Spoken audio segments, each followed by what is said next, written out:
Olá, amigos. Na nossa conversa de hoje, nós vamos tratar do assunto referente à detecção de QTL. E hoje nós vamos falar sobre o método intervalo composto.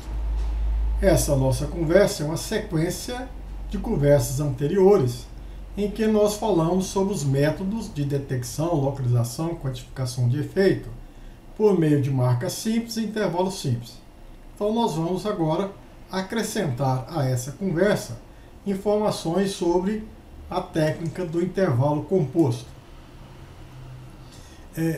Pois bem, apenas para relembrar, na técnica de intervalo simples, nós tínhamos que inicialmente considerar um mapa genético que foi estabelecido e a gente então começa a reconhecer os vários grupos de ligação e as várias marcas no seu agrupamento e no seu ordenamento. E nós então procuramos investigar a presença do QTL em cada um desses vários intervalos que existem em cada grupo de ligação. A questão que surge é: será que ao investigar o intervalo 1, eu não deveria considerar informações de outros intervalos pertencentes a esse mesmo grupo de ligação?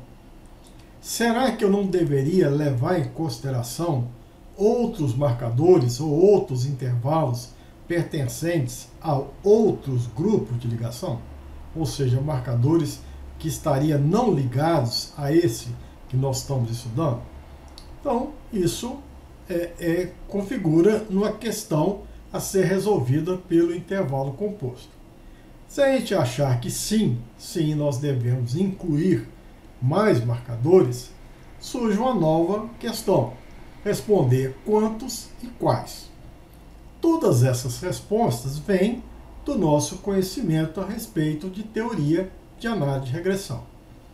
Nós já vimos também um outro problema quando falamos sobre intervalos simples, na investigação de alguns intervalos dentro de um mesmo grupo de ligação, em que havia presença de QTLs em posições diferentes. E nesse caso, essas análises poderiam resultar no resultado que a gente chama de resultado indevido, uma vez que eu ia detectar QTL em posições corretas, apropriadas, mas a presença de picos que traduziria manifestação de QTL fantasma. Ou seja, a gente pensaria que existe um QTL entre esse intervalo analisado, mas na verdade esse efeito está sendo computado em razão da proximidade do QTL Q1 nesse intervalo e do QTL Q2 nesse outro intervalo.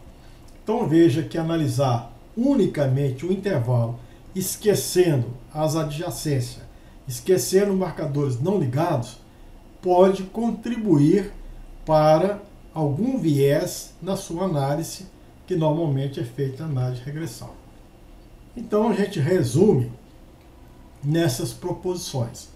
Se você estiver analisando um marcador ou um intervalo entre o marcador 1 e 2, você deve pensar que existe QTLs ligados, que não estão sendo analisados, fora daquele intervalo, mas que estaria no mesmo grupo de ligação. E se houver mais de um QTL no grupo de ligação que você está analisando, você tem que considerar que o teste estatístico, na posição que está sendo avaliado, é afetado por todos esses QTLs. E a posição e o efeito estimado daquele QTL que você pretende identificar, ele pode ser, em última análise, biasado. Bom, se você está investigando e existir QTL não ligado, QTL, você está investigando o grupo de ligação 1, mas existe QTL importante no grupo de ligação 2 ou 3. A segregação desses QTL não ligados contribui para a variação fenotípica. Então você está tentando detectar o QTL1 por meio do efeito que ele exerce sobre a característica altura, floração, acabamento. Mas existe um QTL2 que também afeta essa variação. E ele não está sendo considerado nessa análise. E isso pode interferir, a sua percepção, o poder do teste vai diminuir. Porque se ele não estiver dentro do modelo, esse outro QTL não estiver dentro do modelo, ele vai estar no resíduo. E, consequentemente, ele é uma variação que você julga ser não relevante, mas que é um QTL que explica consideravelmente a sua característica principal. Então, você está tentando detectar Q1, mas existe Q2, que é importante, e esse Q2 não está no modelo, está no resíduo. Isso é ruim. Então, se você proceder dessa forma, você deve considerar que ele era importante. A questão é saber quem é ele, qual o marcador que está flanqueando, quais seriam os marcadores que o estão flanqueando, como tirá-lo do resíduo e trazer para o modelo, mas que ele afeta, sim. Que ele interfere na estimativa daquele QTL que você está analisando. Então não adianta analisar o marcador M1, M2 e deixar todos os demais no resíduo, porque ele vai afetar a estimativa do QTL dentro do intervalo que você está analisando. Removendo o efeito da segregação do QTL, você sim, se você conseguisse fazer isso, você reduz a variância residual. Ele estava no resíduo, você tira do resíduo, coloca no modelo, né? E aí você aumenta o poder de detecção. Então veja, a proposta do intervalo simples é analisar a resposta em função dos efeitos de um possível QTL que manifesta efeito U, A e D dentro do marcador M1 e M2. Posteriormente você vai fazer a análise M2, M3, M3, M4, assim por diante. Então o método da marca simples contempla essa análise e considera que existe um erro. Esse erro é toda a variação fora do intervalo que está sendo analisado, inclusive de alguns possíveis QTLs importantes. QTLs este que pode estar ligado a esse outro QTL que você está analisando, ou QTL independente.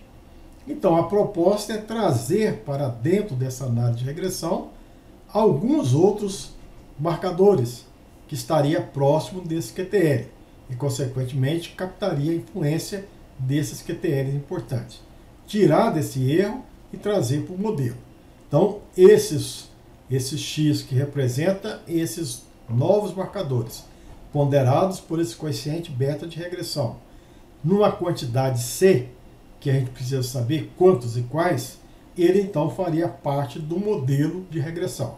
Então, nós temos aqui o Y, que é a variável resposta, que é a altura, a floração e acabamento. Essas informações, essa parte da matriz X, que representa o intervalo M1 e M2, que você está tentando identificar a presença do QTL. Se tiver 10 centimog, você vai fazer análise a 1 centimog, a 2 centimog, a 3, até 10, mas você vai incluir no modelo marcadores adicionais que nós vamos denominar de cofatores.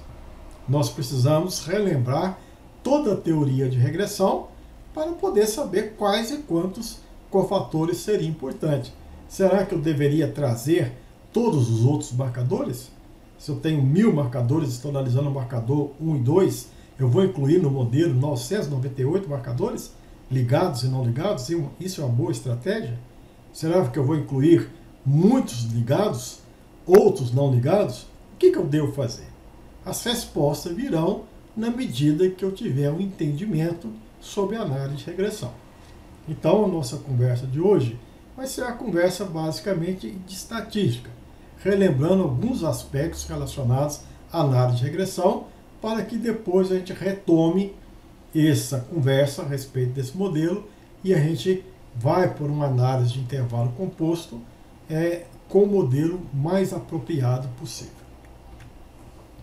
Bom, então nós vamos falar sobre considerações gerais sobre análise de regressão e de correlação. Vamos começar a relembrar sobre correlações. O que significa uma correlação, né? Qual a importância da correlação simples e a correlação parcial. E uma correlação simples, nós já sabemos que é a covariância dividido por raiz quadrada da variância. Nós estamos interessados porque nós vamos investigar, né, o R2 do modelo, que é uma medida de associação. Nós vamos estudar a importância do M1 e M2, né, imaginando que existe aqui um QTL sobre as variações de Y. E aqui vão existir outros marcadores. Nós vamos pensar aqui, pode ser vários outros, até uma quantidade C, né? Existindo 1000 outros marcadores, eu posso tomar de uma maneira criteriosa 10 deles. Escolher 10 deles que mais vai me ajudar no modelo. Não vai influenciar esses efeitos, o A e D, vai remover do resíduo variações importantes, né, de forma que o poder de detecção aumenta, porque eu tenho que explicar Y, mas existem outros fatores importantes que não são considerados como sendo resíduo e que poderia me dificultar testes, por exemplo, F, que é o quadrado médio da regressão, dividido pelo quadrado médio do desvio.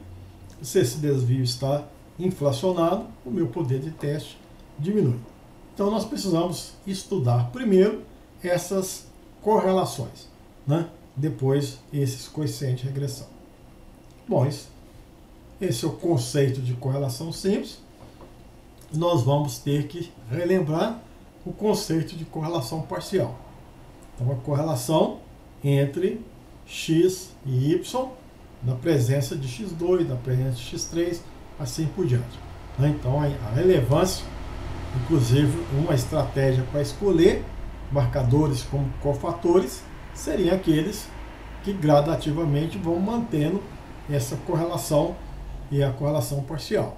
O marcador importante é aquele marcador que esteja relacionado com a sua variável y, além da explicação que aquela variável y está tendo com a presença do marcador M1, M2, M3, M4 no modelo.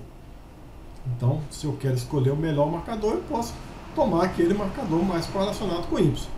Uma vez que eu escolhi o marcador 1, e agora eu posso escolher o marcador 2, que esteja mais correlacionado com y na presença do marcador 1 no modelo. Então, é uma questão de correlação, tendo em vista um modelo de predição fundamentado em regressão. Então, aqui está o conceito de correlação e o conceito de correlação parcial. Se você considerar 3 variáveis x, y, z aleatória, R de x, y é a correlação simples entre x e y, né? Agora nós temos Rxy, pontinho ou barra z, é a correlação parcial entre x e y, e quantifica a relação entre essas duas variáveis após removidos os efeitos de z. O que significa remover os efeitos de z? Então, correlação entre x e y, removidos os efeitos de z. Remover o efeito de z significa que x você admite que seja função de z. Você admite que y tenha uma relação linear com z. Então existe uma fração de x fora dessa relação linear que representa a fração não explicada por z. Existe uma fração de y, dado por E de y, que é aquela fração de y não explicada por z. Então a correlação simples é a correlação entre x e y. A correlação parcial entre x e y, removido a efeito de z, é essa correlação entre E de x e E de y. Porque E de x e E de y são as frações de x e y, respectivamente, desprovidas da influência de z. Então a questão aqui, o que surge é estimar alfa, estimar beta, que são coeficientes de regressão, e assim você tem, né, a maneira de ter esses efeitos Ex é y estimado, dado por x menos alfa chapéu z. Então, se você estimar Ex, estimar y, você tem essa correlação parcial. Então, veja, essa correlação parcial, ela depende de uma covariância entre E de x e E de y. Vocês depois vão calmamente deduzir essas expressões, mas o que vocês precisam saber de agora é que essa covariância é a própria covariância de xy. Tem diferença entre covariância de E de x e E de y com a covariância de xy? Tem, tá certo? Ou seja, se essas covariâncias existem de z com y ou de x com y, então essas covariâncias serão diferentes. Elas vão ser iguais se z não impacta, né, em x ou não impacta em y. A variância de EX é diferente da variância de X? Sim, é diferente da variância de X. Vai ser igual se X não é impactado por Z. Tá certo? Nós, então, podemos ver se a variância de E de Y é igual à variância de Y. Não, existe uma fração. Vai ser igual quando Z não impactar X. Então, veja que nós temos uma correlação de x e y removido por Z, que é diferente da correlação de x e y. Tá certo? Por quê? Porque Z influencia x. Porque Z pode influenciar y. Se essa não existir influência, nós vamos dizer que essa relação de x e y é uma relação de causa e efeito. Alterando em x, altera y. Nenhuma outra variável está impactando essa correlação, porque os efeitos indiretos, o efeito de outro conjunto, ou Z representa uma nova variável, um conjunto de novas variáveis, não estão impactando nem x e nem Z. Então veja que esse é o nosso conceito de correlação parcial, e nós vamos fazer isso no nosso método, fazer o uso dessa informação no nosso método intervalo composto. Então nós vamos saber quais são os marcadores que influenciam y, e nós vamos saber a influência de outros removido. Se você tem dois marcadores completamente ligados, certamente que um que possa influenciar y, se esse um influencia, o outro 2, na presença desse um, ele passa a ser dispensável. Eles podem ser importantes para y, mas se eles estiver correlacionados, se eles tiverem uma dependência, essa correlação de M2 com Y, removendo a influência de M1, ela então vai ser desprezível. Então veja que a gente tem essa ideia de correlação e ela é bastante importante. Nós podemos fazer um teste, a semelhança de que um teste de correlação simples, pela estatística T, e aqui é bastante similar, apenas alterando aqui as informações dos graus de liberdade. Normalmente, teste T de correlação entre x e y envolve duas variáveis, então seria grau de liberdade n-2. Aqui, como envolve m mais duas variáveis, ou seja, aquelas duas mais outra z ou m outras z's, então você tem m mais duas variáveis. Aquela que você está considerando, aquele par, removido a efeito de um conjunto de variáveis z. Assim você tem o teste T. Correlações, para nós, está intimamente ligado à ligação fatorial. Nós já sabemos que numa população F2, todo desequilíbrio ele é provocado pela ligação fatorial. Então nós podemos perfeitamente estimar, ter uma visão de formação de grupos de marcador por meio de distância, por aqueles critérios que nós já apresentamos aqui, porcentagem máxima de recombinação, LOD mínimo, nós podíamos fazer agrupamento. Mas nós podemos pensar que esses mesmos marcadores, que está um exemplo envolvendo 30 marcadores, eles estão correlacionados. As informações estão correlacionadas. E a gente sabe que a ligação fatorial ela é causa de correlação. Então, se a gente obtivesse com aqueles valores, por exemplo, a população F2, 0, 1 e 2, calculasse uma correlação simples, tivesse uma matriz de correlação 30 por 30, fizesse uma rede de correlação, ela vai então nos dar essa ideia de blocos de marcadores. Marcadores pertencentes ao mesmo grupo de ligação são correlacionados. Marcadores pertencentes a grupo de ligação diferente são não correlacionados. Então veja que até é uma maneira de se promover um agrupamento, não um ordenamento aqui grosseiro, mas a gente tem então esse agrupamento.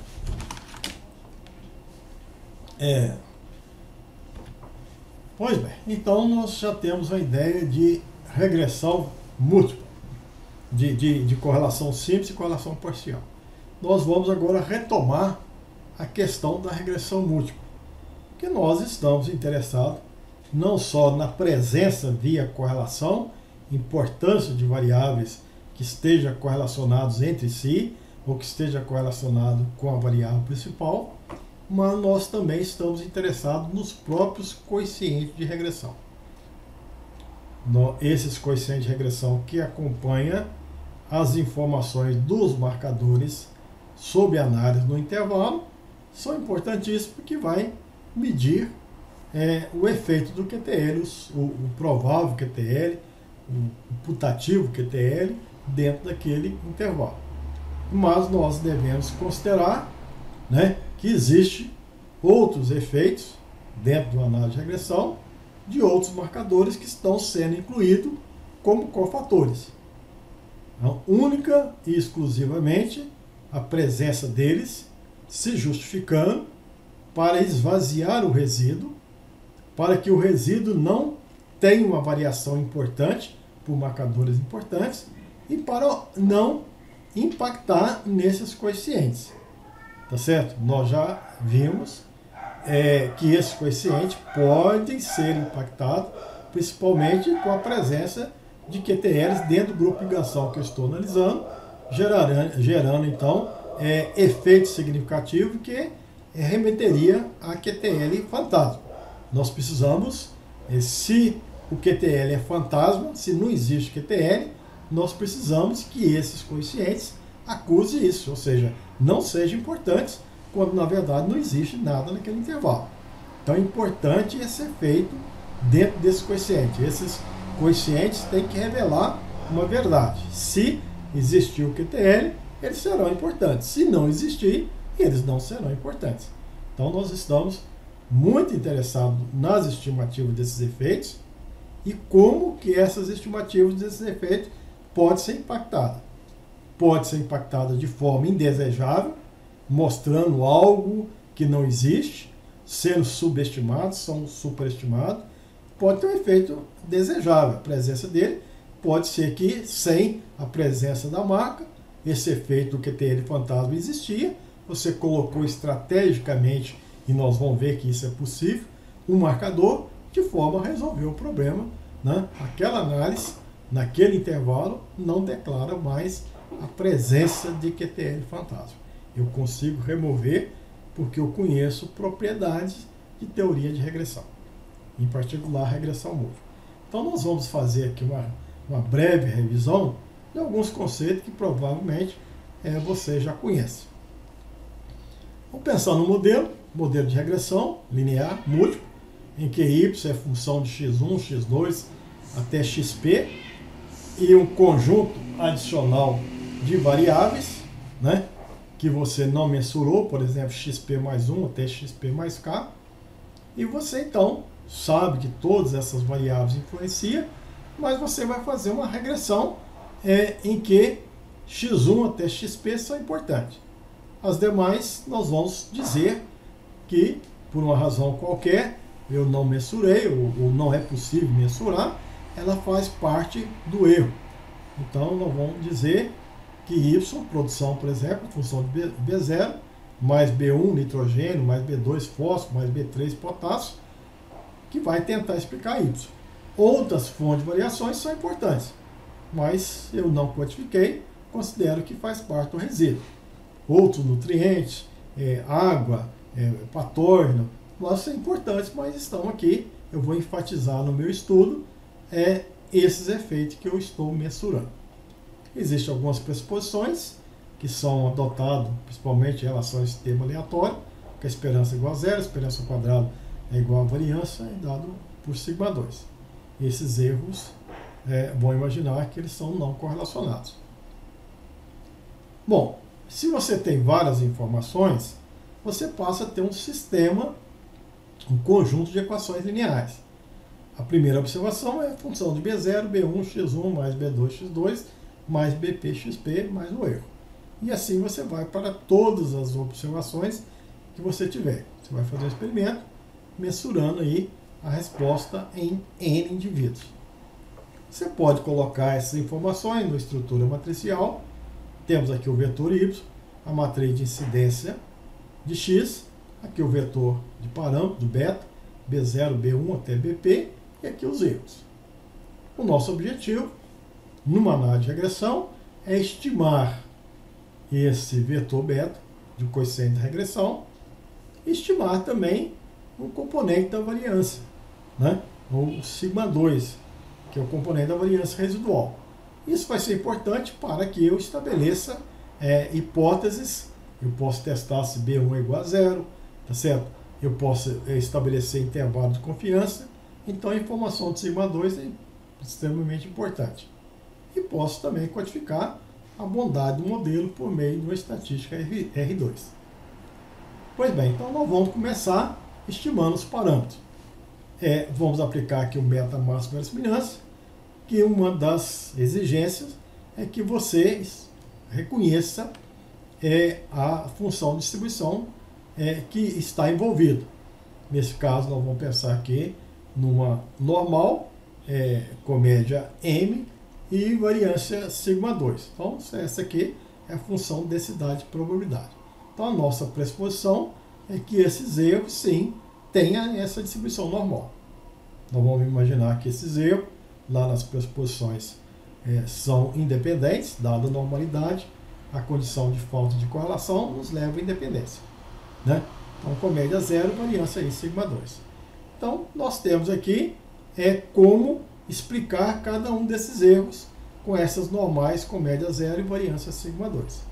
Posso colocar dessa forma, estabeleço aqui a função de verossimilhança, né? Nós vamos aqui estruturar essa função por meio desse vetor, e com esse vetor eu vou trazer aqui a informação para dentro do modelo linear, yxbeta, né? Linha menos yxbeta, e aí tem a minha função de verossimilhança, em que ela é a função explícita de beta e de sigma 2.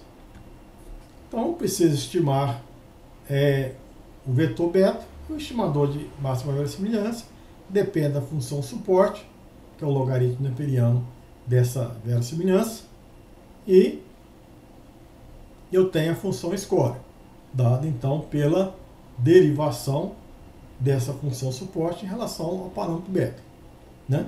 Então eu vou chegar à conclusão que uma solução de máxima verossimilhança seria a mesma solução de μ quadrado, x' x beta igual a x' y.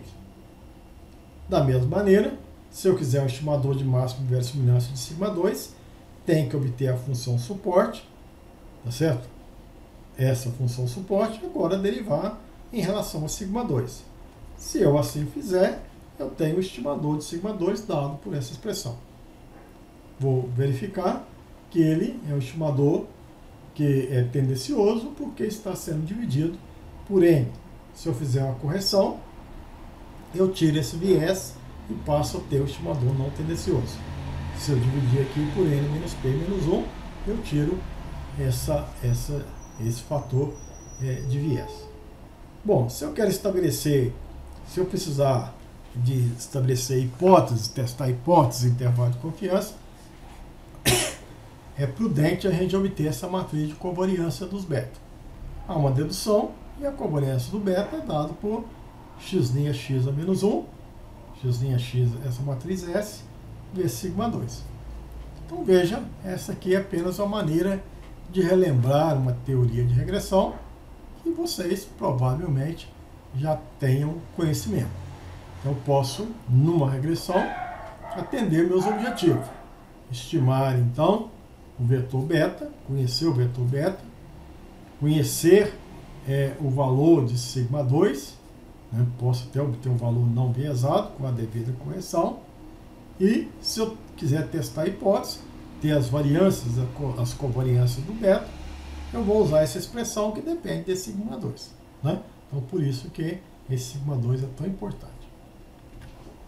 Bom, e eu complemento, eu quero fazer uma análise de variância dentro da análise de regressão, onde o modelo é um produto importante, os coeficientes de cada variável explicativa é importante, mas fazer uma análise do quanto que a minha variação total possa ser explicada pela regressão e pelo desvio da regressão também é uma informação que interessa. Então nós vamos fazer essa análise dessa variação, né?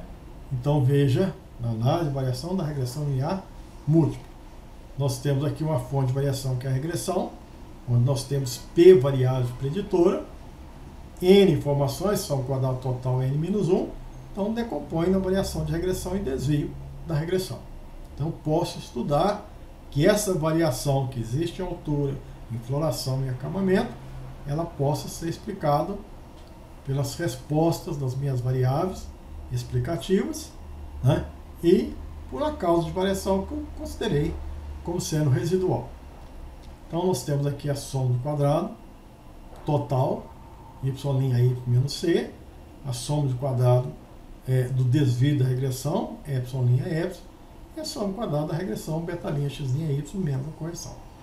Aqui nós temos os quadrados médios, que é a soma do quadrado dividido pelo grau de liberdade, e aqui nós temos a estatística f, né, que vai avaliar se de fato aquelas minhas variáveis preditoras elas explicam significativamente as variações em y.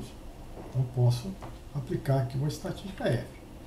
Então veja, e um produto interessante que é o coeficiente de determinação, que é o quanto da variação total ela é explicada pelas minhas variáveis preditoras, cuja variação está representada pela soma quadrada da regressão. Então tem aqui o meu R2, que mede a eficiência, o grau de eficiência do ajuste, que é a soma quadrada da regressão dividida pela soma quadrada total. Existe uma relação entre esse R2 com a estatística F, né? Então se eu fizer essas operações do R2, 1 menos R2, a gente vai perceber, fazendo aqui as ponderações apropriadas, e lembrando o que é uma estatística F, a gente então percebe que a estatística F nada mais é do que uma função do R2. Sendo aqui significativo, a gente vai lembrar que isso aqui vai ser significativo à semelhança de um teste de significância para correlação simples. A correlação simples ela é feita por um teste T, né? Aí se eu considerar o R2, a gente pensa que a correlação ao quadrado tem, né, semelhança, analogia ao teste F para o R2, né? Então aqui o N-2 corresponde aos graus de liberdade, N é o número de observações, 2 aqui representaria o número de variáveis para a correlação simples, e aqui N menos P mais 1. P mais 1 são as P variáveis preditoras e uma seria a variável resposta. Então tem a mesma analogia, não só em termos de grau de liberdade, né, como na forma do R2. Então muito importante imaginar que, tendo-se um F significativo, você tem um R2 importante, diferente de zero, e cuja magnitude é dado por soma de quadrado da regressão dividido pela soma do quadrado total. Bom, nós nessa análise, ou em situações na análise genômica, ou em situações rotineiras da experimentação, nós podemos ter várias variáveis no modelo e vamos tentar quantificar a importância de cada uma delas. Nós podemos quantificar a importância do conjunto delas nessa fonte de variação denominada regressão, mas nós podemos detalhar as informações uma por uma, né? Então nós vamos fazer aqui um detalhamento. Bom, quando eu faço uma análise de regressão global, eu tenho a fonte de variação, tenho o valor do F, que é o quadrado médio da regressão sobre o quadrado médio do desvio. Nós temos o valor do R2, soma quadrada da regressão dividido pela soma quadrada total. Quando eu me proponho particularizar, eu vou criar aqui na regressão, se existe P variáveis, eu tenho a importância da variável 1, da 2, da 3 e assim por diante. E eu posso tentar entender a importância da variável 1, da variável 2. Então certamente que eu vou ter aqui uma fonte de variação variável 1, grau de liberdade 1, uma soma de quadrado atribuída a essa variável 1, certo? Um quadrado médio de regressão, um F, que nós vamos denominar esse F de F parcial. E nós vamos ter também um R2, que nós vamos denominar como sendo um R2 parcial. Então, além da regressão, quando você vai particularizar, pormenorizar o efeito de cada variável, nós temos que imaginar que existem dois conceitos. O conceito de F parcial e o conceito de R2 parcial. Nós já sabíamos o conceito de F e de R2. Vamos ver agora qual a diferença, o que nós temos aí de particularidade desses novos conceitos. Isso é importante? É, porque eu vou tentar incluir marcadores adicionais no meu modelo. Então eu posso saber, um por um, a importância deles. Se eu resolver colocar o marcador 7, o 9 e o 15, eu posso saber a importância do 7, o 9 e o 15. Como que eu vou quantificar? Posso fazer um teste de importância, um teste qualitativo. Sim, é importante ou não? Por um F parcial. Ele é importante? Não é importante. Se é importante, quanto de importante? Aí eu vou ter uma medida quantitativa, que é o R2 parcial. Ela é importante 30%, o outro é importante 40%. Ambos são significativos, mas esse tem uma importância de 30%, o outro 40%. Então esse conceito de R2 parcial é importante para nós e o conceito de F parcial também. Como é que nós vamos obter?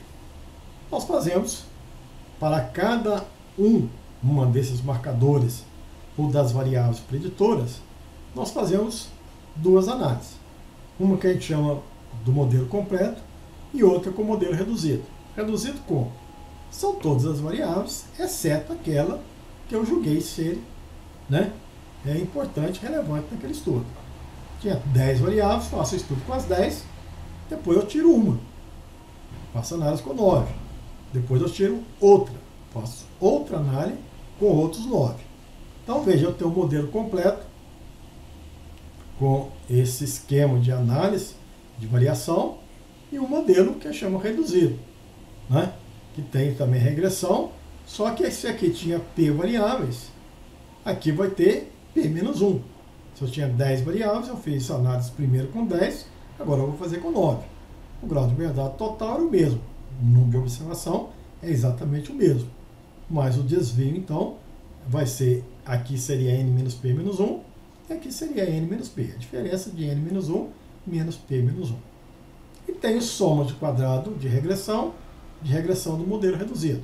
Coloquei C para completo, R para reduzido. Soma quadrado de desvio, soma quadrado de desvio do modelo reduzido. Essa soma de quadrado de desvio do modelo reduzido é muito importante. Mas, na verdade, quando eu publico um artigo científico, eu não apresento essas análises. Isso aqui vai para os bastidores, digamos assim. Nós apresentamos um resumo final. Tá certo? Nesse resumo final, eu vou ter a contribuição, aqui é como se eu tivesse regressão, desvio total, posso até abrir uma linha aqui, mostrando a importância da variável 1, da variável 2, da variável 3, posso abrir a importância. Essa variável que eu destaquei é essa linha que vai acomodar aqui. Ela vai ter um grau de liberdade. Como que eu vou quantificar a soma de quadrado? É a soma de quadrado total menos a soma de quadrado da regressão de todas as variáveis, exceto ela. Então, é o beta'(x') completo menos beta'(x') reduzido. Se eu tenho a soma de quadrado, eu tenho o quadrado médio da regressão específico para aquela variável. E tem o valor do F. O que é o F? É o quadrado médio da regressão daquela variável, dividido por esse quadrado médio do desvio da minha análise completa, da minha análise original. Eu estou apenas realçando, destrinchando a fonte de variação regressão. Então, esse valor aqui é o meu valor de F parcial. Então, se a gente queria conhecer duas novas informações, que é o F parcial e o R2 parcial, o F parcial é o quadrado médio da regressão,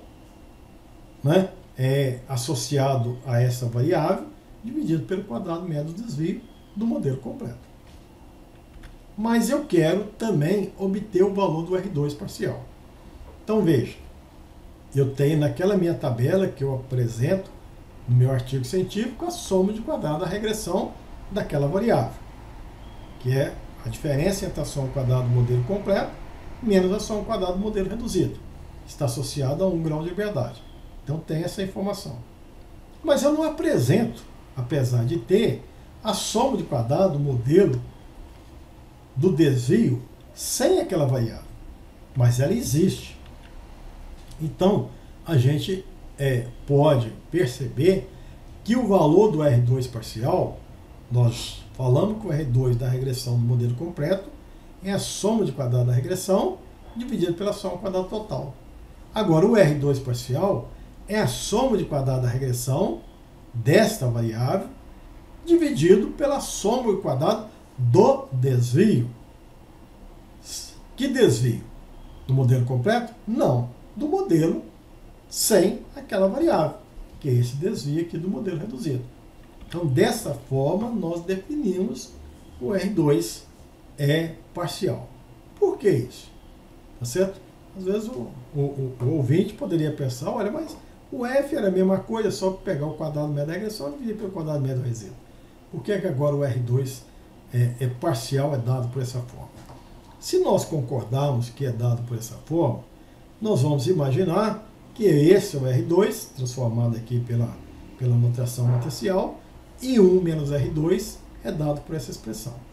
Então, se eu pegar o R2 dividido por 1 menos R2, eu tenho essa soma quadrada da regressão dividida pela soma quadrada do desvio.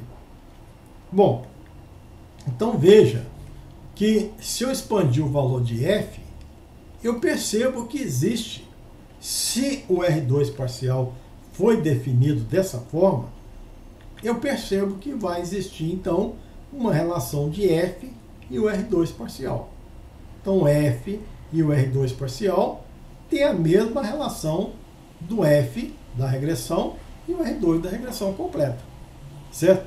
Desde que, então, existe uma relação entre a estatística F e a estatística R2. Como que é calculado R2? Soma quadrada da regressão dividido pela soma quadrada total. Existe uma relação entre o F parcial e o R2 parcial? Sim, existe. Desde que o R2 parcial seja a soma quadrada da regressão dividido pela soma quadrada do desvio sem a presença daquela variável. Então, veja, existem essas relações e, consequentemente, as estatísticas, os testes de hipótese, a significância da estatística F parcial me dá a significância da estatística R2 parcial, calculado dessa forma. Então é importante entender o que é o F, o que é o R2, o que é o F parcial, o que é o R2 parcial. E aí sim, eu vou fazer uso dessas informações para julgar a informação de quais marcadores auxiliares vão ser importantes. Vai me auxiliar a julgar quantos e quais passam a ser importantes. Bom, aqui nós vamos dar uma rápida considerada em um modelo particular onde eu tenho apenas B0, B1, X1 e B2, X2. Se eu tivesse apenas duas variáveis explicativas, né, eu vou considerar que Y é função de X1 e X2, assim como nós fazemos para marcador 1 e marcador 2. Vamos imaginar que os valores das variáveis independentes são fixos, assim como nós temos nos nossos marcadores. Eles vão ser igual 2, 1 e 0 para uma população F2, né? Está codificado. Se quiser mudar a codificação, tudo bem, mas originalmente o efeito de dose 2, 1 e 2, apesar de que você não vai trabalhar com esse efeito de dose. Aqui a esperança do erro é igual a 0, né? Eles são não correlacionados, tem uma homogeneidade de variância, dado por σ2, a esperança de EI ao quadrado, então, o quadrado é igual a σ2, vamos imaginar que tem a distribuição normal. E aí sim, nós usamos essa expressão que nós já deduzimos pelo método da máxima verossimilhança, dado por x' xbeta igual a x' y. Obtém os valores de beta, né? Aqui o beta 1 na presença do modelo de 2. Será que esse beta 1, se eu fizesse separado, daria o mesmo resultado? Não. Se eu fizesse separado, eu teria um beta 1 de x1 e y apenas como sendo a covariância dividido pela variância. Agora, na presença do 2, vai existir um efeito adicional. Não vai ter esse efeito adicional se essa covariância x1 e x2 for igual a zero. Se x1 e x2 for independente ou não correlacionados, né, a gente vai dizer que esse beta1 da presença da variável 2 é igual a beta1 ignorando a variável 2, no modelo de regressão linear simples para apenas B1. A mesma coisa para B2. Então a gente percebe que existe a diferença entre o modelo y, B0, B1, x1, B2, x2 e y, B0 mais B1, x1. Esses B1 são diferentes. O y mais B0' mais B2, x2. Esse outro B2, apenas considerando y e x2, seria diferente. E a diferença está exatamente na covariância que existe entre x1 e x2. A mesma coisa nós podemos pensar em soma de quadrado. Podemos perfeitamente pensar, né, no modelo apenas com beta 0, com B1, com B2, com B1 mais B2. Então esses betas são diferentes, tá certo?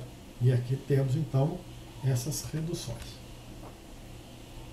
Podemos calcular os vários coeficientes de determinação do modelo completo, podemos calcular a contribuição de x1, depois nós podemos calcular a contribuição de x2. Então veja que nós podemos fazer uma regressão, ter a contribuição de x1, ter aqui o desvio e o total. Aqui nós temos a soma de quadrados, os quadrados médios. Se eu me perguntar como é que eu obtenho estatística F, é o quadrado médio da regressão dividido pelo quadrado médio do desvio, que tem esse valor de F. Esse valor aqui é um F parcial. É o quadrado médio da regressão para x1 dividido pelo quadrado médio do desvio, vai dar esse valor 2,41.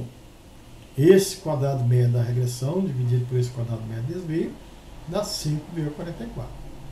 Esses dois F são denominados de F parciais. E esse simplesmente de F. Aqui nós temos o R2, que é a soma de quadrado da regressão dividido pela soma do quadrado total. Então esse aqui é o R2.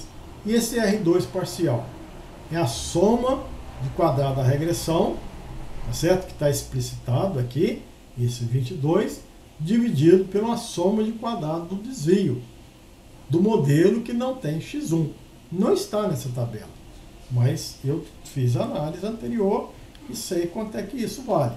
Então, a gente vai ter essa informação dessa soma quadrado do desvio. Então, esse aqui é um R2 parcial.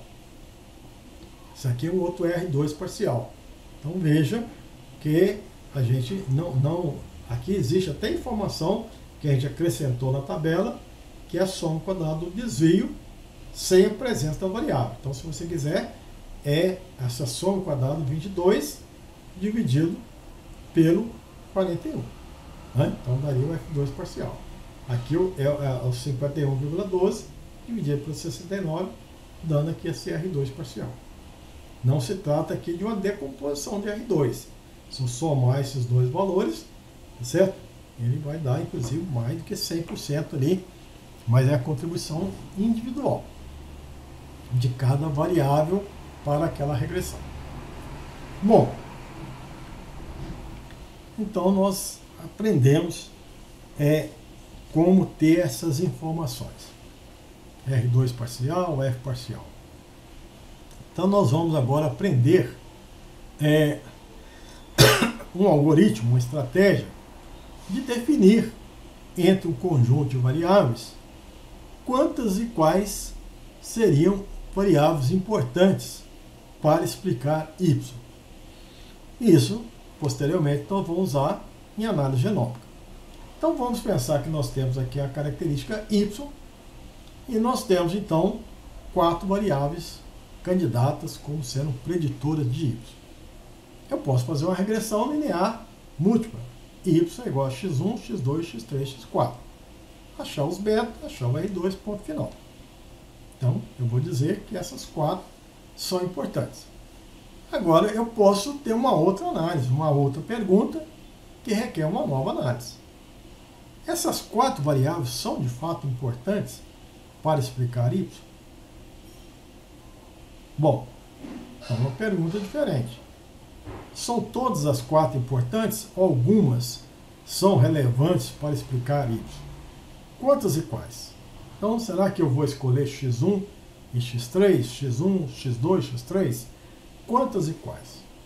Então, quando a minha pergunta é essa, quantas e quais, uma solução estatística é usar a regressão stepwise. É um algoritmo, é uma estratégia, é uma receita, usando todo esse conhecimento que nós já acabamos de aprender. Lembrar o que é coeficiente de regressão, o que é o R2 parcial, o R2, eta, R parcial, correlação simples, correlação, né, parcial. Tudo isso agora nós vamos usar para resolver essa questão. Então, nesse espaço da regressão stepwise, nós consideramos inicialmente que existe y e temos as 4 candidatas. Podemos ter várias estratégias.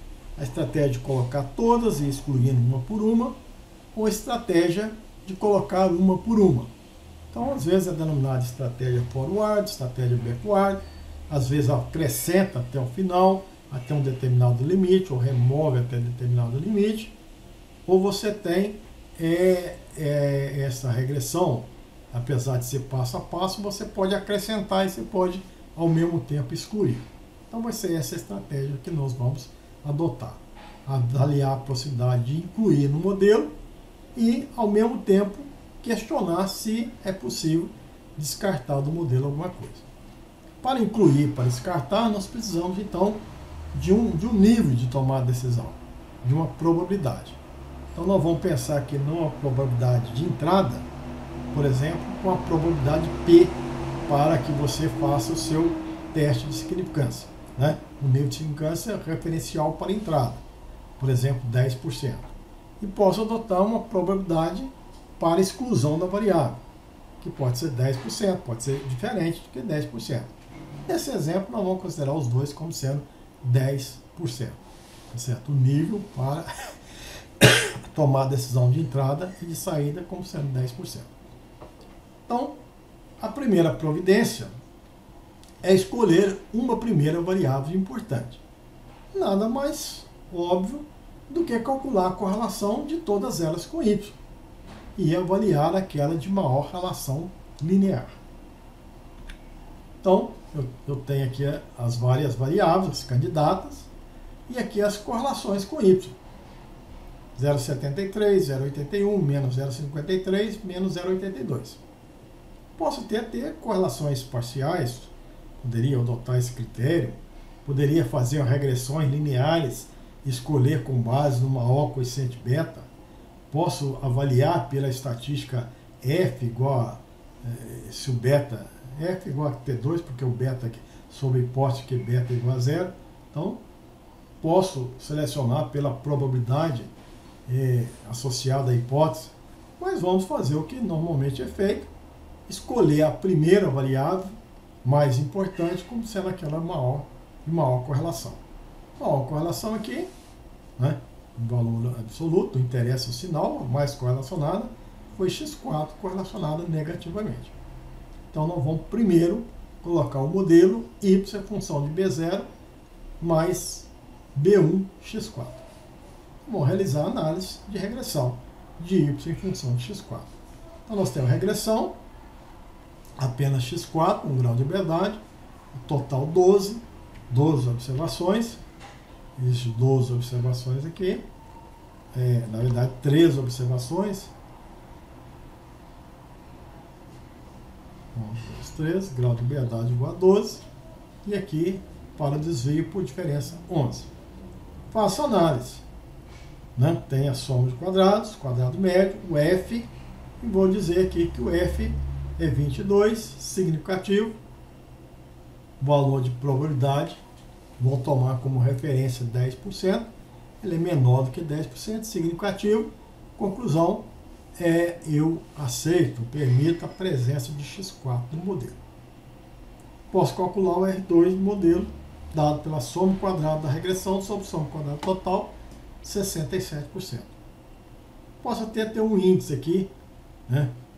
Esse AIC, que ele é inclusive recomendado nessa situação, porque eu vou comparar modelos com diferente número de parâmetros, de variáveis, então essas medidas A e C, B e C são medidas mais apropriadas. Mas vamos pensar por hora apenas no R2. Aqui o valor da IC é 58. Pois bem, então agora Y é explicado por X4. Mas existem outras variáveis, como existirão outros marcadores, que possivelmente vão ser importantes. Então agora eu vou perguntar, daqueles que ficaram, X1, X2, X3, qual que melhor explica Y? Mas o meu modelo já tem X4. Então a pergunta não é quem melhor explica Y. Quem melhor explica a parte de Y não explicada por X4. Então eu tenho que remover o efeito de X4, tanto em Y quanto em X1, e ver então essa correlação, essa nova correlação, que é a correlação parcial. Então veja que o que tem maior correlação parcial agora é X1. Veja, se eu escolhesse pela correlação, a maior correlação aqui foi X4. A segunda maior correlação foi X2. Mas agora, não é essa a questão. Se eu tenho no modelo X4, a melhor opção é entrar com X1 e não entrar com X2. A correlação agora de X2 com Y, parcial, abaixou. Por quê? Porque X4 já explica. Deveria existir uma correlação entre X4 e X2 alto. Então a presença de X4 no modelo faz com que a importância de X2 caia. Caiu. E aí sim realça outras variáveis, que nesse caso foi X1. Então veja que eu estou usando o conceito da correlação parcial para escolher uma nova variável. Porque a pergunta é diferente.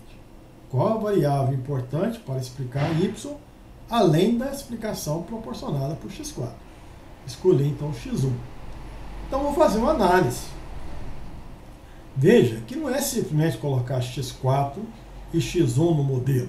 Essa análise de regressão linear múltipla, 2 graus de liberdade, aqui 13 observações, 12, 10. Mas eu preciso então particularizar a contribuição de X4 e X1.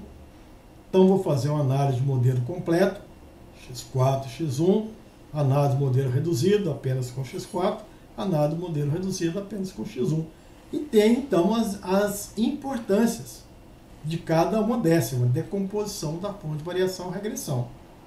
Temos aqui a soma de quadrados, temos os quadrados médios, eu sei fazer a leitura que isso aqui é um F, esses dois são F parciais, vou testar esses F parciais, calcular o valor da significância, os p-valores, inferiores a 10%, considerando aqui a probabilidade de entrada, a probabilidade de descarte 10%. Então veja, elas são significativas, maior do que 10, sim, são importantes. Então eu confirmo a entrada de X1, ela é importante, de X4 continua sendo importante, de X1 também é importante. E questiono a importância, aqui eu tenho uma importância qualitativa, sim, o teste diz que é importante qualitativamente. E posso ter uma importância quantitativa. Esse aqui é o R2 parcial. É essa soma de quadrado dividido por uma soma de quadrado do desvio do modelo reduzido. É essa soma de quadrado dividida pela soma de quadrado do modelo de desvio do modelo reduzido. Então tenho esses valores de R parciais. São medidas quantitativas da importância de cada uma dessas variáveis preditoras. Continuo. Então veja que para essa análise existe nos bastidores uma análise de modelo completo e de modelo reduzido. Modelo completo X1 e X4, modelo reduzido apenas com X1 e modelo reduzido apenas com X4. Então por isso que eu tenho que fazer essa análise, o computador faz para a gente, mas a gente tem que ter o conhecimento sobre teoria de regressão para saber fazer, dar nome a essas fontes de variação. Isso aqui é um F, isso aqui é um F parcial, um F parcial, um R2 parcial. Como é que são? Aqui é o R2 global, que é a soma de quadrado da regressão dividida pela soma de quadrado total. Esse aqui é a soma de quadrado da regressão da fonte de variação dividida pela soma de quadrado do modelo reduzido sem aquela fonte de variação. Então isso faz parte do meu conhecimento para análise, interpretação e tomar decisão. Né? Pois bem, vou continuar a minha análise. Temos agora duas candidatas, as variáveis x2 e x3. Mas no modelo existe x4 e x1. Então a pergunta é, quem é importante para y após removidos os efeitos de x1 e x2 que estão no modelo? Então eu vou julgar a importância por essa correlação parcial. A maior correlação parcial foi de x2. Então nós vamos tentar colocar no modelo x2. Então a primeira providência é avaliar a possibilidade de entrada de x2. Então veja que esse é o valor de x2, aqui é a soma de quadrado que ela contribui, aqui o quadrado médio, aqui o f parcial, vou fazer o teste. Aqui deu o valor de p-valor de 5%.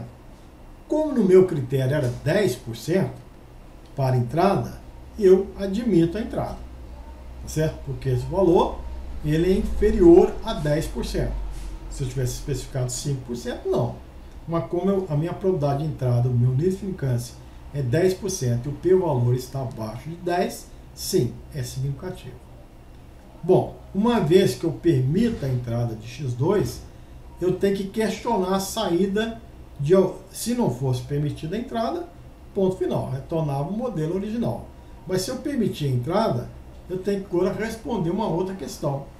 Eu vou possibilitar a exclusão de alguma que já estava no modelo, que é x1 e x2, então eu recalculo a soma de quadrado, o valor de R parcial, para x1 e para x4. Percebo que agora o p-valor para x4 é 20, superior àquela probabilidade que eu especifiquei para descarte, que também era 10%. Então, na presença de x2, há a recomendação de descarte de x4. Então veja que entre a x2 sai x4. O R2 do modelo era de 98%, mas agora eu vou permitir a saída de x4. Então aqui está algumas informações e eu vou confirmar x2 e excluir x4. Pois bem, então agora eu preciso saber, como última possibilidade, a possibilidade de entrada de x3 no modelo que tem x1 e x2, tendo em vista que x4 foi excluído. Então tenta entrar com x3, calcula o p-valor, não é possível, ele foi maior do que o nível de implicância estabelecido, que era 10%, não confirmo a entrada de x3. Então fico no modelo apenas com x1 e x2. Então veja que eu respondi a questão. Quantas e quais variáveis eu deveria incluir entre x1, x2, x3 e x4? Eu devo incluir apenas x1 e x2. Se eu assim fizer, o R2 do modelo é 97,87.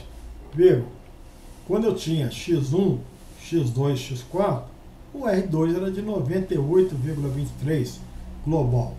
A exclusão de x4, de fato, não comprometeu a nossa análise. Passou de 98 para 97,87. Então, meu modelo final, ele contempla apenas duas das 4 variáveis preditoras, que seria x1 e x2. O R2 global de 97,87. A importância da variável x1 por um R2 parcial é 93,61. A importância de x2 por um R2 parcial 95,42. E aqui estão os coeficientes da minha regressão, que tem o β0, constante, com esse valor, o B1 e o B2. B1 associado a x1, B2 associado a x2.